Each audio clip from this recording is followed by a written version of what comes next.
Welcome to the DNA Talks podcast, where we take on the mission of unlocking the code of your genetics. This season is all about you, upgrading your health, not just on the surface, but down to the root cause. Join us as your clinicians at the DNA company investigate your DNA and beyond. The intention of this podcast is to enhance your lifestyle by changing what is in your control. This does not substitute the medical advice given by your personal doctor, therapist, and other healthcare professionals. Hello and welcome. Thank you so much for joining us, and welcome to the DNA Talks podcast, formerly Unpilled Podcast with Kashif Khan. So today we have the wonderful Brian Richards with us. He is the founder of SaunaSpace. What started in 2008 as a DIY project and a personal journey to optimal health inspired him to create SaunaSpace's Incandescent sauna product line in order to help others discover the pathway to natural healing, which now includes the world's first Faraday-Cage Sauna. Aside from being an award-winning founder and CEO, Brian graduated with degrees in organic chemistry and Spanish literature. Okay, so welcome, Brian. Thank you so much for being here. And what an interesting combination, organic chemistry and Spanish literature. Can you give us a little background in what brought you to creating SaunaSpace? Yeah, absolutely. It didn't have anything particularly to do with organic chemistry or Spanish literature. I just had a wide array of interests in when I was doing my undergraduate. And I actually studied abroad for 4 years. And 2 years of that was in Spain. The other 2.5 years was in Israel.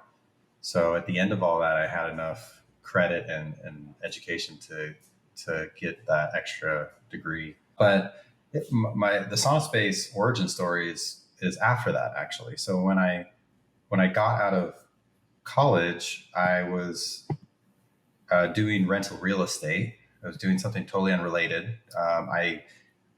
For further background, my parents are both physicians. My mother was a general practitioner doing vitamin therapy and things in the 80s in Montana, and my father was a radiologist. So I grew up with these two different, very polar opposite approaches to medicine and to healing.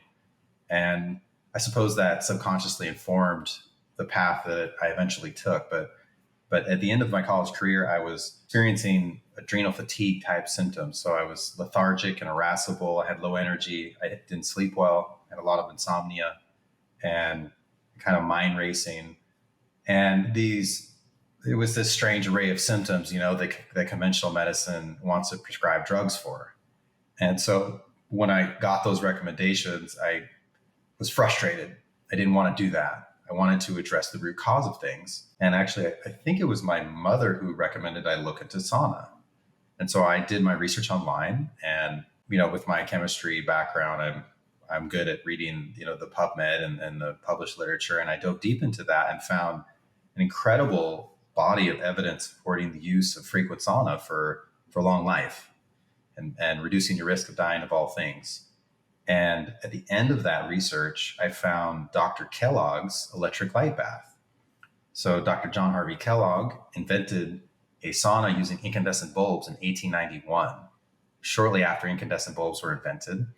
And he applied his electric light bath to over 50,000 patients in the early 20th century and wrote a book about it called Light Therapeutics, where he documents over 200,000 sauna sessions and all these different protocols that he developed and documented the success he had in treating chronic disease across the board in every disease type and every organ type.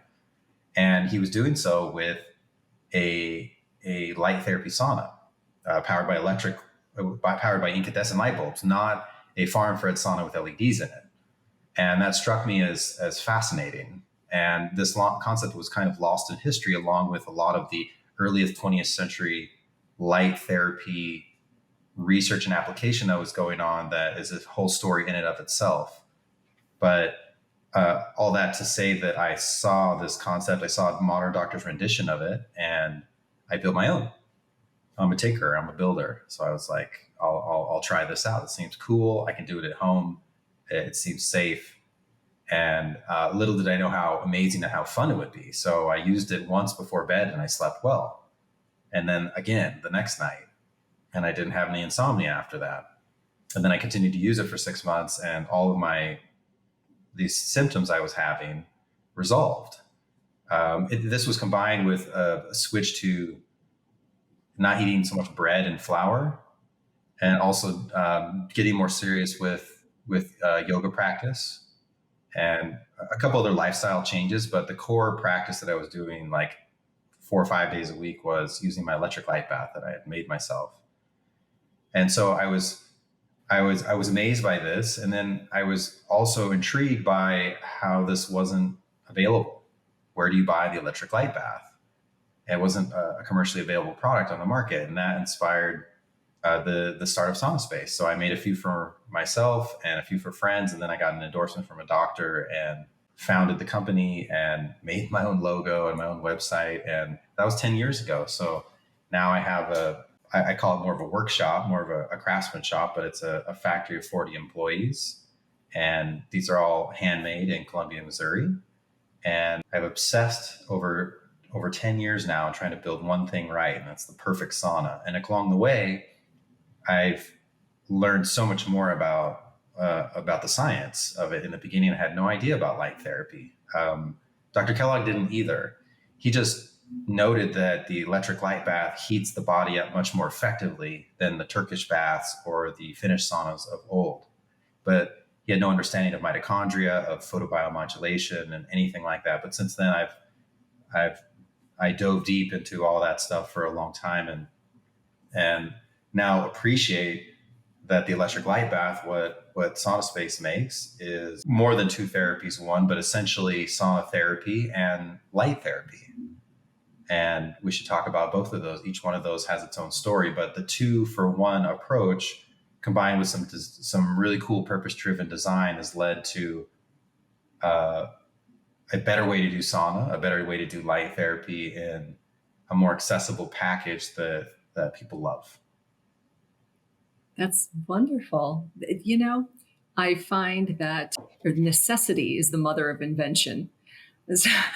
And you had a need, and how beautiful that you found a way to fix that need. That's amazing, even without knowing all the details of the science, at the time. Which brings me to the question, with all of these different saunas that are now out and available, we've got, especially a lot of them have the LED as well as incandescent bulbs. So can you give our listeners a little bit of an idea about the difference between LED and incandescent bulbs and why you chose and continued with the incandescent? Yeah, well, in the beginning, LED light therapy uses nanometer wavelengths from 600 to 700 nanometers. That's visible red light, or invisible near infrared light from 700 to like 850 nanometers. So these are parts of this band of light called the photobiomodulation band, light controlling biology. So the mitochondria in our body are stimulated by light from this narrow band, and but that's all that LEDs provide. So LEDs don't provide any of the thermal wavelengths that start at like 1,000 nanometers or so, and go up into the mid-infrared and the far infrared even. So if you if you're trying to make a sauna, you need to have a heat source. So the incandescent light bulb is a heat source, but it's also a light therapy source, and that's the misunderstanding that we need to clear up. I started with this. I wouldn't call it coincidence. I would call it serendipity that I stumbled upon this. But in the beginning, I was only looking at the sauna. This idea that you purify the body, that the root cause of all disease is disharmony in the internal environment and the external environment. And all of the disease that we experience nowadays, whether it's autoimmune or infectious disease or any other type of chronic illness, it's all because we're poisoned. And the body's trying to clean itself up and fight that off. And you get a lot of symptoms related to that. But eventually, if you lose that battle, you lose to the symptoms of that disease. So I started out with the focus on sauna. And so sauna, in the sauna world, most of the saunas out there are finished saunas, classic saunas that are using the air to heat up the body, probably 160 to 180 degrees, or they're the more popular type of infrared sauna, which is called a far infrared sauna. It uses a different technology than I use. It uses either ceramic emitters that are long, skinny tubes that emit far infrared wavelengths, or black carbon panels that also emit far infrared wavelengths. Far infrared wavelengths are very long wavelength, low energy infrared. And both of these technologies heat the body up primarily through heating the air, even the far infrared. And that's because of this idea called the optical window of the human body. So biological tissue, or I should say wavelengths of the sun, don't penetrate equally into biological tissue. There's an optical window where there's certain wavelengths that go pretty deep, and the rest of the wavelengths are absorbed on the high end with blue light and ultraviolet light by melanin and hemoglobin, and on the lower end in the infrared by water. And we have a lot of hemoglobin and melanin on our skin. And of course, we're 70% water. So most of the wavelengths that hit us from the sun don't penetrate past the surface, don't penetrate past the skin, basically.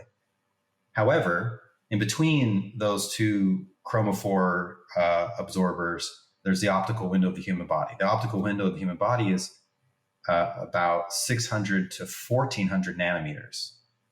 And that's interesting because that's the entire light therapy band that I previously mentioned, 600 to about 950 nanometers, but it also includes 950 to 1400 nanometers. Those wavelengths go deeply into the body. Actually, the deepest penetrating wavelength of the sun is at like 930 or 950 nanometers or so. The near infrared wavelengths around there, and also a little bit higher towards 1,000 and greater, can penetrate many inches into the body. And when the wavelengths penetrate deeply into the body, we call that radiant heating. When those 980 to 1,500 nanometer wavelengths, the lower end of the near infrared band, when they heat us, they heat us from the inside. So when you sit in an electric light bath, you're heated from within.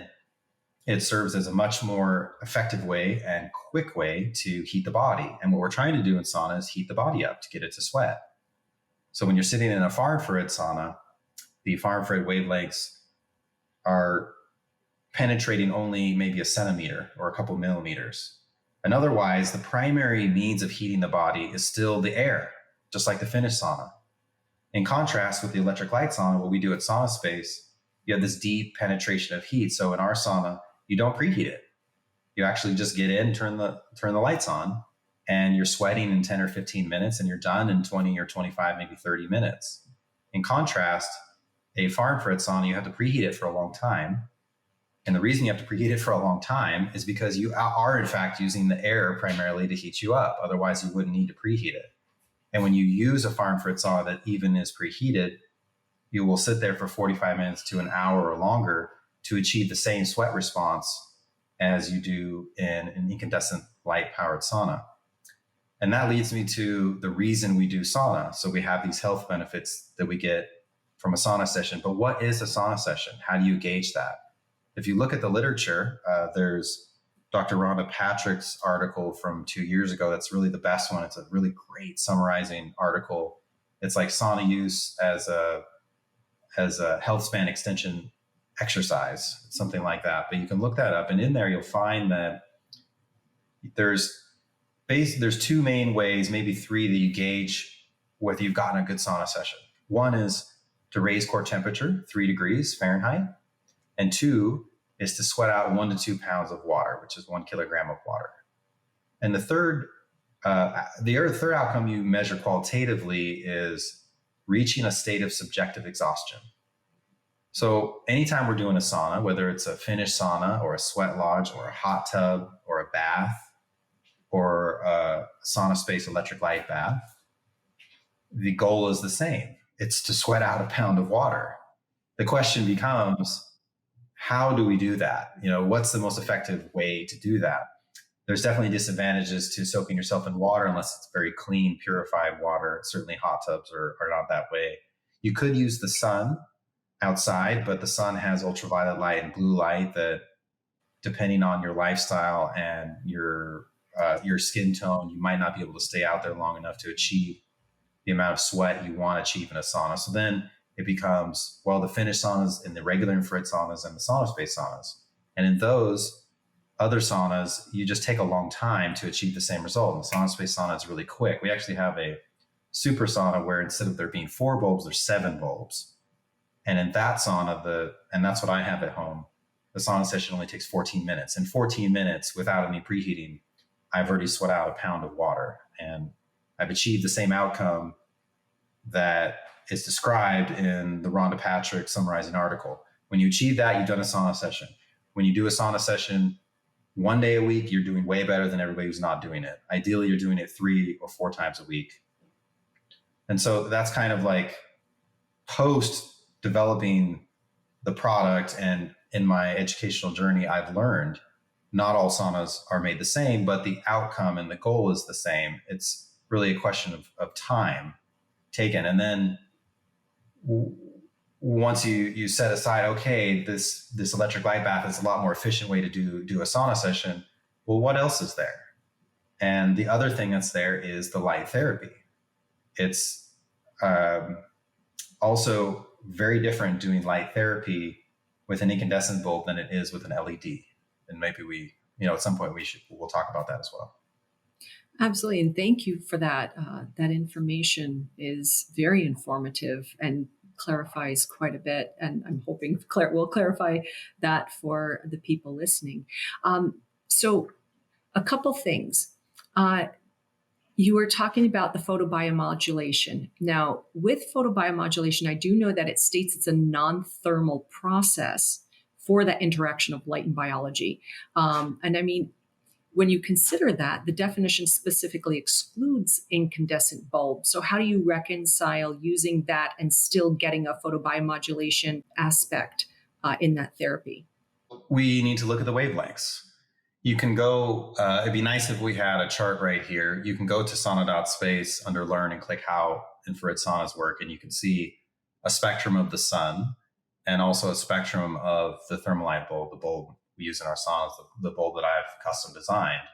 So light therapy occurs from 600 to 1,000 nanometers. There are peaks within there that are more stimulating than others, but the mitochondria, the cytochrome C, the light receptor protein in the mitochondria, we have these in every cell of the body almost. They absorb these wavelengths of light and they activate the wide array of amazing health benefits of photobiomodulation. You can use either red light or the higher end portion of near infrared light that we don't see. The thermal band of infrared starts at 980 nanometers. And in nature, things are analog. They're not discrete like humans would maybe like them to be and modern science would like it to be. So there's a little bit of overlap here. But essentially, light therapy is 600 to 1,000 nanometers, and heat therapy is 1,000 and greater nanometers. So the incandescent bulb provides both of those. Now, having said that, we use a special incandescent bulb that I've designed. It's in Dr. Kellogg's electric light bath, it was the original electric light bulb that he was using. He was also using larger 150 and maybe even 250 watt bulb versions, but I think his were smaller overall. The bulb that we use is a 250 watt bulb that has a filament in it that's specially tuned to operate at a higher temperature, a higher Kelvin. And when you have a really hot filament like ours is operating at 2400 Kelvin, and you have a very large 250 watt bulb, you can actually measure the amount of photobiomodulation you can get. You can use an irradiance meter. You can use a meter that measures 400 to 1,000 nanometers and measure the photobiomodulation band and the visible light band. And our bulb is made with stained red glass, so it doesn't emit any blue or ultraviolet. So when you hold a meter up to it, an irradiance meter, you can measure what's coming out that's doing photobiomodulation, not what's doing thermal heating, but only which is provoking a light therapy effect. And if you look at light therapy in the research, you'll see that therapeutic light therapy is defined as between 10 and 100 milliwatts per centimeter squared. So in that power range, and the farther away you are from the bulb, the more that goes down. If you're in that power range, you're in the therapeutic range. And with our 4 bulb unit at 2 feet away from you, when you sit in the standard SaunaSpace sauna, the irradiance is like 70 or 75 milliwatts per centimeter squared. So it's substantially in the therapeutic range. And you couldn't measure that if it wasn't there. So it's definitely there. But the confusion becomes is that most of the research in photobiomodulation is done with LEDs, but not all of it. There is actually research in using incandescents, but in research, they want to isolate things. They want to know what the single wavelength does, right?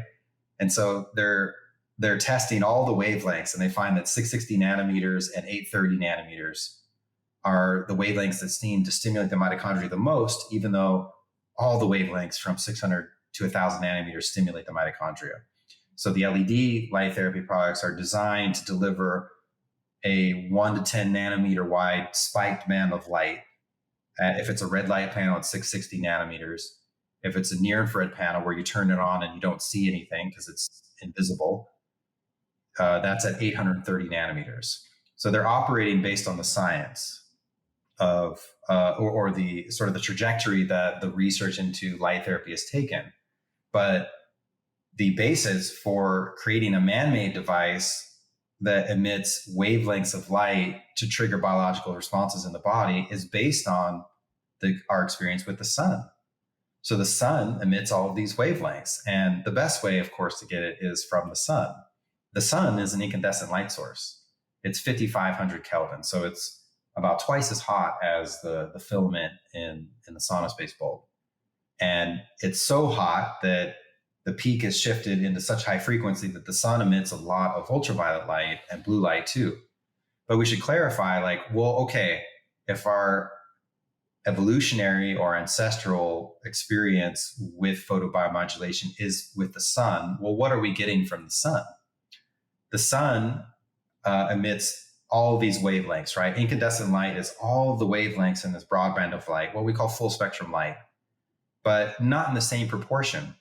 So even though the sun emits about 43% near infrared spectrally, it turns out that what we absorb is much more than that. And that's because near infrared light, as I said before, penetrates the deepest into the body. So when we're out in the sun, and ancestrally we would be predominantly exposed and naked, 70% of the wattage we absorb from the sun, the photons that hit our body and go in and are absorbed by the mitochondria, 70% of the wattage from the sun is near infrared. It's not red light, and it's not ultraviolet or blue or visible light. The vast majority of the power and the nourishment we absorb from the sun is in this near infrared band, and has to do with that tissue penetration. So our experience with the sun is an experience with near infrared, much more so than ultraviolet light, much more so than red light. And so when we look at that, we see, wow, let's use near infrared for photobiomodulation. And we can also use near infrared for sauna. So I developed a light bulb that is cooler of a light source than the sun, but instead of it peaking in the visible light range, it peaks in the near infrared range and gives you a huge dose of near infrared. And that's both portions of near infrared. The photobiomodulation, the non-thermal, very high energy portion, and also the other half, the lower end of near infrared and mid infrared as well, and some far infrared that all heat you. But again, the best way to heat the body is the near infrared portion, 980 to about 1,500 nanometers. So you can see a chart on my website where I highlight that this is the light therapy component, and this is the optimal heat therapy component of the spectrum. But the spectrum does extend out, just like the sun, with a long tail into infrared. Yeah, and it makes you appreciate the scientific importance of exposure at sunrise and sunset when we have that type of light and frequencies, and why, we as humans ancestrally, they had certain ceremonies during those time periods, and, why it makes you wonder why we appreciate and enjoy, times when we're watching the sun at that time. And so, especially, there's so many ancestral practices around that. There's the Agnihotra tradition in Ayurvedic tradition, but watching the sunrise is therapeutic, very much at the cellular level. There's some, it's probably beyond the scope of this conversation to talk about it, but early morning sunlight is good. And also after getting early morning sunlight, midday sun is also good. And not getting sun after dark, which is obvious because the sunset means also not getting any blue light after dark. So there's so many lessons and so much healing that can be gotten by understanding how amazing the sun is for us. I'll actually add one more thing in. We've talked this whole time about photobiomodulation, the use of red and near infrared light to heal damaged tissue and reoptimize healthy tissue. The sun does other things too with near infrared light. So our bodies produce melatonin, and most people understand this as the sleep hormone. And the classical understanding is that blue light from the sun promotes melatonin production in the pineal gland during the day. And then when the sun sets, that melatonin is released into the blood and activates the brain clock's timer to go to sleep. And that's part of our circadian rhythm. And we're beings of rhythm. We're totally designed to have that daily rhythm. But the sun, but it turns out that most of the melatonin in the body is not coming from the pineal gland. 94% of the body's melatonin is made cellularly right at the mitochondria, and it's made from the stimulus of near infrared light. So when you're out in the sun each day, or you go into the SaunaSpace sauna, what you're doing is you're refilling your antioxidant reserves at the cellular level, right there where the cells need it, where all the cellular respiration is going on. And the sun's doing that. That's definitely a light controlling biology effect, but it's not a mitochondrial stimulation effect. It's another huge benefit of getting daily sunlight, and a huge benefit of the SaunaSpace sauna is that you can sit in this for quite some time to get this benefit deeply into your body. When you use an LED light therapy panel, you're usually using it for a very brief period of time. Where in the SaunaSpace sauna, it's albeit a bit lower dose. You're using it for a longer period of time because you're in the sauna for 15, 25, 30 minutes. And you're getting that melatonin production at the cellular level, and other things as well, like the structuring of water in the body. Water can be in a non-structured state when it's in a structured state. So there's a uniformity of the positive and negative charge in the water. The water becomes basically more bioavailable. It's more usable by the body. And there's many ways to structure water. You can structure water before it comes into the body, but with near infrared light from my sauna and also from the sun, you can correct the state and re-optimize the water itself inside your body, and literally hydrate yourself during the sauna session. And that's a unique benefit of using an incandescent light bulb in the sauna, is you're overlapping these exogenous stimuli that are healing. At the same time, it becomes a very stacked therapy. So just to distill, some of those pearls. So what is the depth that your bulbs penetrate the body? That people could say, yes, this is the type of sauna that I like, or that I should have for incandescent, as compared to the LED. Because we were talking about the depth of penetration in order to get to the mitochondria, to the bones. I mean, we don't want it just your dermal, depth, but to actually get to the deeper cellular tissue. Yeah. So far infrared wavelengths don't promote photobiomodulation, and they only penetrate 1 to 2 millimeters in the body on average. They're 100% absorbed by water. The water in the skin invariably stops it. Red light can penetrate, like an inch or more into the body, but it's also primarily stopped by hemoglobin in the blood, and also some melanin. Near infrared wavelengths will penetrate on average 4 to 5 inches into the body. So that's way deep into the torso. Also, near infrared wavelengths are the only ones that penetrate bone tissue. So if you want to photobiomodulate the brain, red light therapy is not doing anything for that. It's photobiomodulating the skin and increasing blood flow, around the skull. And that is having some benefit to the brain, but it's not directly stimulating the brain cells at all, but near infrared light will. It will penetrate the bone tissue and nourish and stimulate the brain cells deep in. There's actually a NASA study where they used a water filtered near infrared light, and they found it penetrated calf tissue like 23 centimeters, which is like, I don't know, 7 or 9 inches. So we're talking about a 10, we're talking about 100-fold deeper penetration than far infrared, and several-fold deeper penetration of near infrared light than red light. If you're gonna bother to do photobiomodulation, you might as well be using near infrared all the time. So when we think about this, when a person actually has your sauna, okay, what would the procedure that they would do to make the most optimal use out of it? What would a therapeutic session for them look like? Can you just briefly walk us through?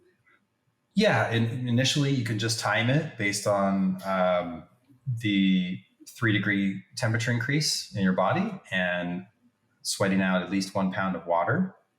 And some people who have health conditions will want to start slowly and titrate up in time. There's also 4 light bulbs that you can turn off, some of them.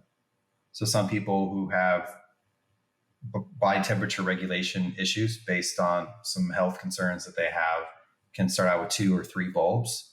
But ideally, you sit in the sauna, you rotate every few minutes to every 5 minutes, a quarter turn, and you stay in there till you sweat out 1 pound of water. You can actually weigh yourself on a scale before and after the sauna session and figure that out. You can take a thermometer, one of those instant read thermometers, and measure your relative core temperature increase. You do want to reach that state of subjective exhaustion as well. That's discussed in the literature. So that's basically when you feel uncomfortable in there and you get to the point where you're like, I really want to get out. I've had enough. If with caution, if you can still stay in another 3 to 5 minutes, you're maximizing your sauna session because you're increasing the production of dynorphins. And dynorphins are those things that make you feel uncomfortable, but they're associated with a larger production of endorphins after the sauna session. So it's very easy. That's all like very left brain. Once you use it a few times, you go in and you spend enough time till you see the sweat and you feel the sweat and you know how much a pound of water looks like in terms of how much you sweat out, and you're done. You're not really needing to measure it, once you use it for a while. It's very, very straightforward. So would you recommend someone going in no clothes on, maybe just a towel on, or depending on where it's located and foot traffic through there, if it's in a home that's being occupied by others, can they go in with some light, loose clothing? I mean, but how? No, that's a great question. You want to be naked. So the clothing blocks the light, just like it does so from the sun. When you wear clothing out in the sun, you're not just blocking the ultraviolet light that causes your skin to tan. You're totally blocking the infrared. When you have low E energy efficient windows in your home, you're blocking all the healing near infrared wavelengths and heat and thermal infrared as well. So when you're in the SaunaSpace sauna, you at least have your torso exposed. If you're in more of a public area, you can wear a swimsuit, but as much exposed skin as possible is ideal to allow for the direct stimulation of the tissues by the near infrared light coming from the lamps. So what about wearable devices? For example, I wear an Oura ring. I can keep track of my heart rate variability, heart rate, different things like that. Is that something that you would say, no, you really shouldn't be wearing wearables, or is it okay? We have a lot of customers who wear Oura rings in the sauna. They want to see their HRV improvement, after a sauna session, and also their sleep scores, post a sauna session. So they're definitely wearing in that. You would have to ask that manufacturer in regards to, what's okay or not, but definitely we have our customers talk about it in our reviews and on social media, how they're using that Oura ring. People do wear Apple Watches too. I know that the newer Apple Watch Ultra is certified for use in a very high, in a higher temperature environment like a sauna. So in all of the cases of the wearable tech, I just advise that they be turned into airplane mode, and that's because our saunas are all shielded. So they're shielded for electric and magnetic field, and they all include a grounding mat that grounds you. And our Faraday sauna, which is an upgrade, has a silver-based liner system that blocks all of the environmental EMF from coming in, all the cell phone and all the wireless radiation.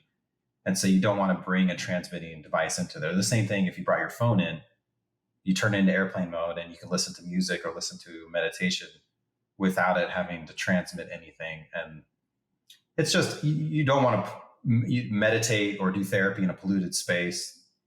There's a growing problem nowadays of the electrosmog, and it's stressful to our bodies at the cellular level. It's stressful to our nervous system.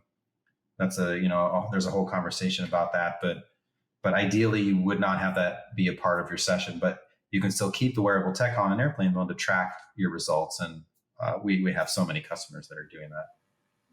Wonderful. Very good to know. And of course, it's always a nice excuse to just set down the electronics to give your body a break from all of that EMF insult. So speaking of the electropollution and everything else, and as well as ways to protect our brains. Now, when you're talking about bulbs, there can be flicker rates. And yes, incandescent bulbs can, flicker, obviously. So how would that work with people who are prone to seizures? Seeing that like between 3 and 30 hertz, those flashes per second are the common rates to trigger seizures, but obviously that can vary from person to person. But how would you recommend something like that? Yeah, that's a great question. Yes, the lower wattage incandescent bulbs do flicker, just like pretty much all LEDs flicker. LEDs have a more detrimental flicker because they flicker 120 times a second. And when they flicker, they shut on and off completely.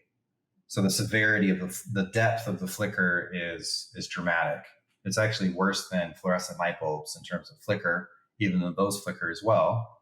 And all of those, are known to cause issues, headaches, and other things. Actually, the original fluorescent light bulbs, when they were invented, 50, 60, whatever years ago, had lower, their ballasts ran them at lower frequencies, like 1 to 400 hertz, and people had terrible time with them.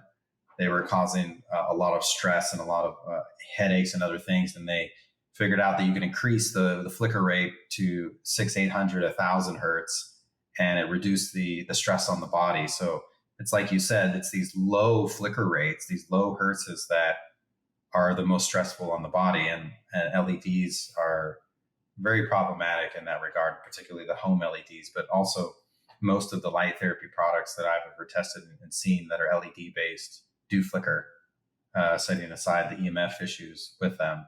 With the incandescent bulb, the lower wattage versions of that do flicker. What we figured out is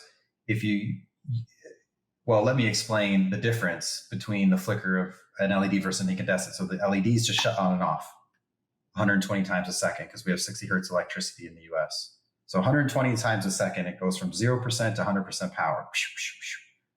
The incandescent bulb produces light in a different way. It produces light by incandescence is when you heat a material hot enough in nature, it emits light naturally in the incandescent curve that we see, and you can predict that with Planck's law. So the tungsten filament in an incandescent bulb is really hot.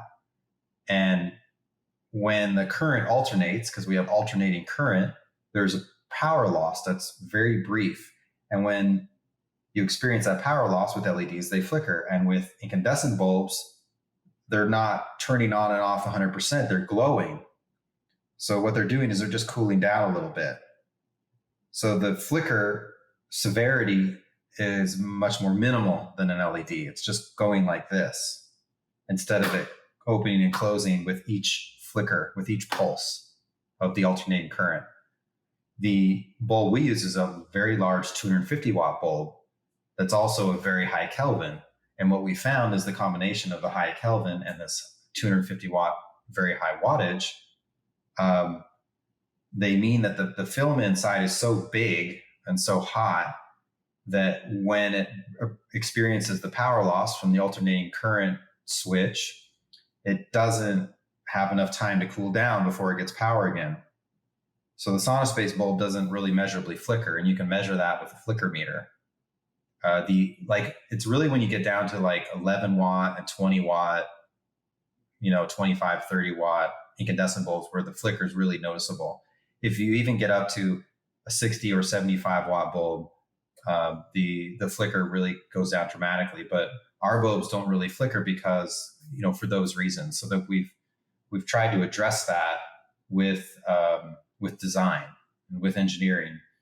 And I don't think we have a single reported complaint from a customer in regards to that, to people who suffer from being stressed out by a flickering light. They just don't have that with our product. The nourishment it provides, and for the reasons stated, flickering for us is not an issue, but flickering in general in all of our modern LED lighting and all of our screens is a big issue. So I'd like to bring up one cool thing, Dr. Lara. So you can use, since this is non-flickering light from either our saunas or our portable therapy light called the Photon. It's a single light bulb in an electrical fixture. You can actually bring this light and use it in a space that has LED light in it, whether it's screens or overhead LEDs, and you can fill in the gaps between the flickers. And you also can cancel out the blue light. And you can measure this with a flicker meter, and you can measure it with a spectrometer, measure the amount of blue light. When you introduce the SaunaSpace light into the area, you cancel out the blue light and you cancel out the measurable flicker. So you re-optimize the lighting environment. Especially nowadays, we have to work with computers. Most of this overhead LED lighting is all built in. But what you can do is you can bring the outdoor spectrum indoors and cancel out the negative effects of this modern blue light by having this firelight, this little campfire spectrum in where you work. So people are using our products for technology fatigue and screen fatigue, and for blue light free lighting indoors as like a little campfire that is much easier to use because it's electric. You just plug it in. And that's the external side bulb that you're talking about? Let me see if I can show you it here. Because I saw the red glow on you. I figured you had one on. Well, I work with it all day long, so you can see here real quick. This is the Photon, and I have it on a desk arm right now. But it's one of our thermalite bulbs on an electrically shielded panel that you can use really anywhere. It doesn't have to be on this arm. It can sit on the table and point up, and it's really an amazing accessory to have a healthy indoor living environment, because the light is just as important as having clean air and being hypoallergenic, with your building materials is the light itself. And most of the lighting nowadays is all blue, and the blue is so toxic to us. It has so many detrimental effects across the spectrum to our health. And because we're living indoors nowadays, unlike our ancestors out in the sun every day, we're not getting any near infrared light anymore at all. And instead, we're getting inordinately larger amounts of blue light than we've ever had. And blue light has so many damaging health effects to the body. For men, it reduces testosterone. It messes with the quality of your sleep.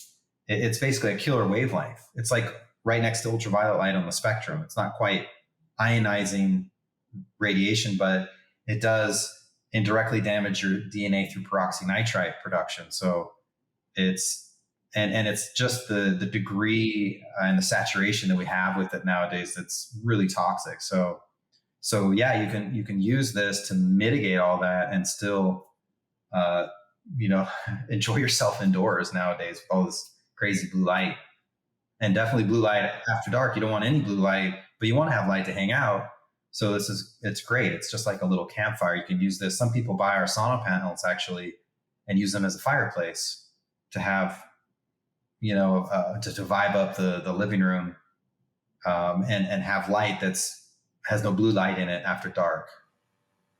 Yeah, and that's Amazing. Thank you for sharing that with us, because I'll tell you, especially for people like me who spend most of our time on the computer every day, and being exposed to that light. I mean, yes, we have the flux, where after sundown, the light will change, the emissions, will be more of that red hue, but still, it does cause fatigue.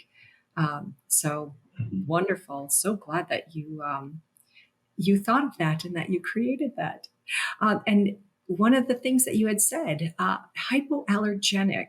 So I noticed that you do promote the fact that your products are hypoallergenic. So what makes your products hypoallergenic compared to others?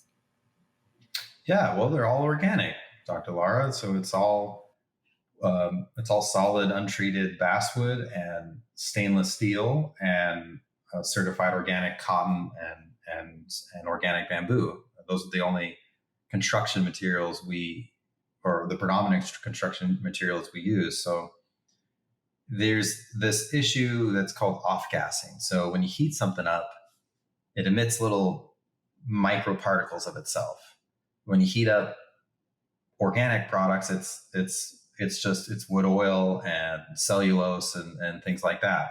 When you heat up chemically made products like plastics and resins and paints and things like that, they off-gas solvents. They off-gas chemicals that are invariably endocrine disruptors and are damaging to us. So just like, in your home, you want to use Zero Voc paint. In your bed, you want to have organic sheets, at least in your bed. If not throughout your home, you want to have organic sheets and some type of organic composition of mattress to minimize your exposure to all these toxic chemicals. It's really a tidal wave of pollution that we're exposed to every day through the water we drink, the air we breathe, and all the chemicals we're exposed to, and all of the materials we interact with that touch our food, that carry our food, what we touch, that are in our cars. And it's like every aspect of our lives. We have so much there. So at least in the sauna, you want that to be all very hypoallergenic. There's some saunas out there that look like plastic, kind of like plastic bags, that your head sticks out of. And there's also wood box saunas where it has solid wood liner on the inside, but has plywood and MDF, particle board cores, and the glues in those, and just there's a lot of chemical content that when you heat it up, it off gases in the air and you're exposed to it. So ideally, you don't have any of that. I never wanted that in the beginning. My very first product was actually really bricolage. It was plumbing pipe, from Home Depot, and it was the one I made for myself, plumbing pipe from the hardware store, and it was painter's cloth from Home Depot. So they were, half polyester, half cotton. And I sat on a metal powder coated office folding chair, and I had this amazing healing experience. So that's not to say, that's the power of the sauna and the electric light bath, but people nowadays are so very chemically sensitive. And when the body's already poisoned and you have symptoms of dis-ease and some chronic thing that you're dealing with, the immune system's compromised. So you're hypersensitive and you're reactive to all these different things. We've had customers that are actually reactive to the wood oils and cedar. And there are many saunas that are made from cedar, and cedar is a beautiful wood and it should be fine, but it has a much higher wood oil content than basswood. Basswood has the lowest wood oil content really of any wood available. And so we chose basswood of all things because the most hypoallergenic you can make wood is basswood. And so we use that for our saunas, and the same hypoallergenic principle is applied across the board to every component of the product, including the grounding mat that you sit on. It has a hypoallergenic conductive material underneath, but it has organic bamboo on top. And our Faraday liner system, most of the EMF shielding fabrics you see out there are either synthetic, polyester, or nylon based, or there are a few that are regular cotton. And I wanted to offer an organic an organic cotton option. And I spent like 2 years developing that and sourcing that and getting that right so that it's certified organic and it's silver based instead of stainless, instead of nickel based, I should say, or copper based, and it's still washable. So it's a washable product, which is pretty cool. It's not maybe the most important, it's not the biggest advantage of the SaunaSpace. The biggest advantage is the technology we use to heat the body and to heal the body with the light, bringing those two together in a way nature intended. That's how we experience heat, and photobiomodulation has always been together from the sun. But to make the best product possible, you have to address these hypoallergenic concerns in your building materials, for sure. And we have. And that is amazing that you've taken that kind of care for every piece that creates this product. And, I hadn't even really thought of it, washing it. How often do you generally have to wash it? Well, you don't need to very often at all. You use a towel. So the towels, it's a dry sauna. It's not wet. Mm-hmm. So you sweat and you put a towel folded in half on the stool and another towel that covers the floor mat. And when you're done with the sauna session, you just take those towels out and you wash the towels, and the towels collect the sweat.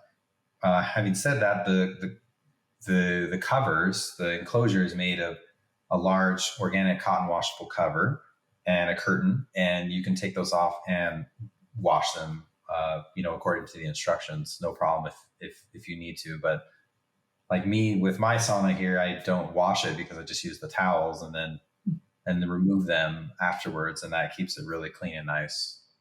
Can that be done in just a regular large size washing machine, or does it need to be specially washed? Yeah. Nice. Yeah, you can wash that at home. We recommend a pH neutral, like a natural laundry detergent. There's many of those out there that you can buy, and then you just hang it to dry instead of using it in the dryer. But yeah, it's washable. Very cool. So can anyone use this, or are there any contraindications for people who shouldn't use it? Well, I have to say if you're pregnant or nursing, you should consult your healthcare provider before using any sauna product or any light therapy product, probably any product at all. They're always told that, but it is not really contraindicated for any health condition. Children need to be supervised with the use of it, and any minor would be supervised with the use of it. But I've had my children in there and using, and I know a lot of our customers do, with the mother sits in there with the child, and otherwise there's no age limit to it either. It's everybody from 5 years old to 105 years old who are able to use it. If you have a health condition, you should consult your healthcare provider before using it. And people who have physical ailments and are not used to sauna therapy, or are overweight, or if they're not very fit, healthy individuals, they just start out slowly in using the therapy, using it for less time and less bulbs. We have customers who've only been able to use, particularly those in the autoimmune crowd, who need to start out with one bulb, and they can only use it for maybe 5 minutes or so. And it takes them a period of weeks or even months to titrate up to full use. Some customers actually buy the individual portable light, the photon therapy light, and just start out with that and use it on the stomach and the head and so forth, and build up to be able to use a sauna session. But otherwise, anyone and everyone can use this. It's built into our biology, and it also is a practice that you see in every human culture on Earth, going back a really, really long time. And really, the creation of fire was an attempt to leverage our technology to harness the power of the sun. Fire is it's our friend and tool. We use it to cook food and to create food that's more calorie rich and so many other things. But it's also used for warmth and for healing.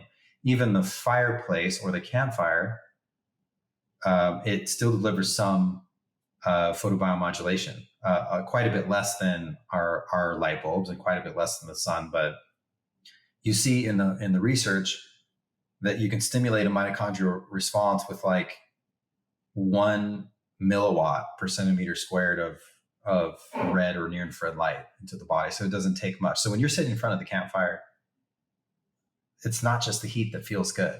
It's the light therapy too, and the melatonin production, and the relaxation of the central nervous system, and the centering and the calming, and the ability for it to bring you into the present, to get you out of the stress that's all going on there at the same time. Wow, this has been really amazing. I so appreciate you, Brian. Thank you so much for everything that you have done, what you went through to bring this product into existence. And can you let us know, where can people find you, find the products, any other great information that you have for them? Yeah, absolutely. Sauna.space. Everything is on there. That's our website. You can see the products and click on the learn section and learn about the science and the health benefits and all that cool stuff. There's a research archive in the bottom if you like to look at the literature. I've organized a lot of relevant research by topic. And then also on social, we're at SaunaSpace everywhere. You can see me on YouTube and on Instagram. I've been on a lot of podcasts and a lot of talks that I have now on our social. So it's at SaunaSpace, and our website, SaunaSpace. And if that's not enough, you can call us, chat. You can chat and email with us, and actually call us as well from 8 to 5, all week long. Everything we do is in-house. We design, manufacture, and do our customer service and our fulfillment all in-house to ensure that your customer experience is unforgettable. Fantastic. Thank you again so much. Really appreciate having you. We appreciate your information, your insights.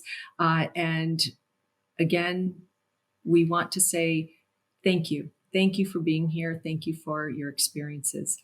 And we want to thank all of you, our listeners. Thank you for taking the time listening to this podcast. We hope you've learned something that you didn't know before and have expanded your knowledge, and hopefully will expand your health, evolve to make the best you possible. Have a wonderful day. Thanks. Thank you, Dr. Lara.